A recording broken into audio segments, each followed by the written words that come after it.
Let's go to the front page of The Age and, of course, the Sydney Morning Herald.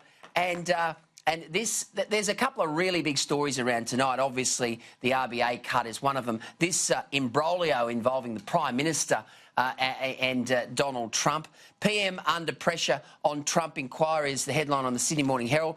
PM faces pressure over offer to Trump is also the splash on The Age. Prime Minister Scott Morrison is being urged to provide clear answers about his offer to assist a divisive United States inquiry into the FBI after he confirmed a phone call from US President Donald Trump seeking support. Mr Morrison has promised Australian help to the Trump administration's investigation, but fended off calls yesterday to provide details of the undertakings he made in the phone call with Mr Trump 3 weeks ago. Now, Colin, I've got to say, and I said this on Peter Credlin's show earlier today, this is much ado about nothing.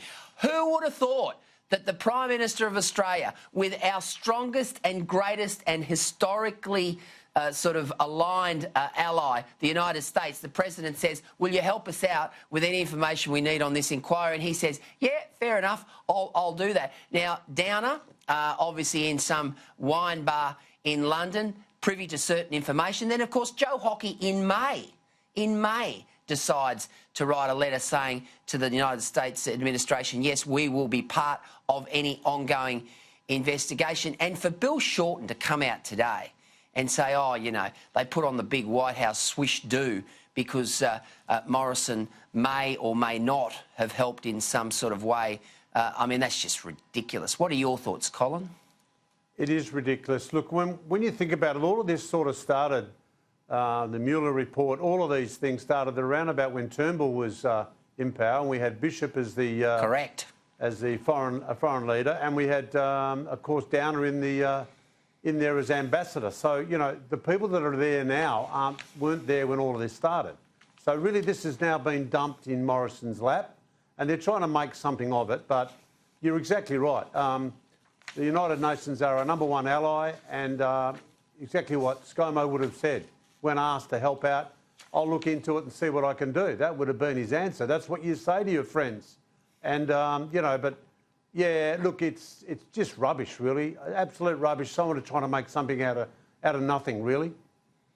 Gleeso, can I just add... I've never seen a bigger beat-up. No. I was about to say, it's interesting you use that expression, because I was about to say to you, you and I have been journalists for longer than we will now admit, and almost the first expression we learned as cadets was the expression beat-up. This has got to be a massive beat-up. It's a non-story. Unless you happen to be part of the, you know, Morrison deranged syndrome and you want to get rid of Scott Morrison or make him look bad, then you treat it as a big story. Not really a story.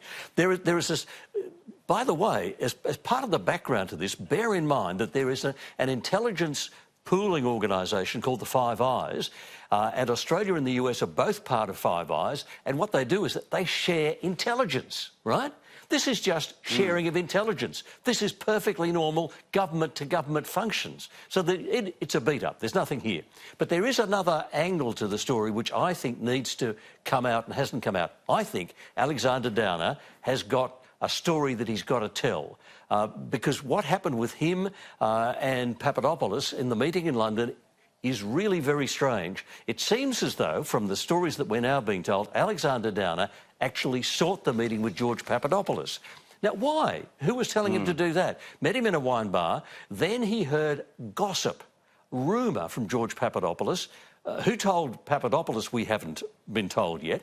But he had this rumour that the Russians might have some dirt on Hillary Clinton, and then Alexander Downer goes back to his office and sends a cable reporting gossip, reporting a rumour to the Turnbull government, who then pass it on, not to the American president or the president's office, they pass it on to the FBI.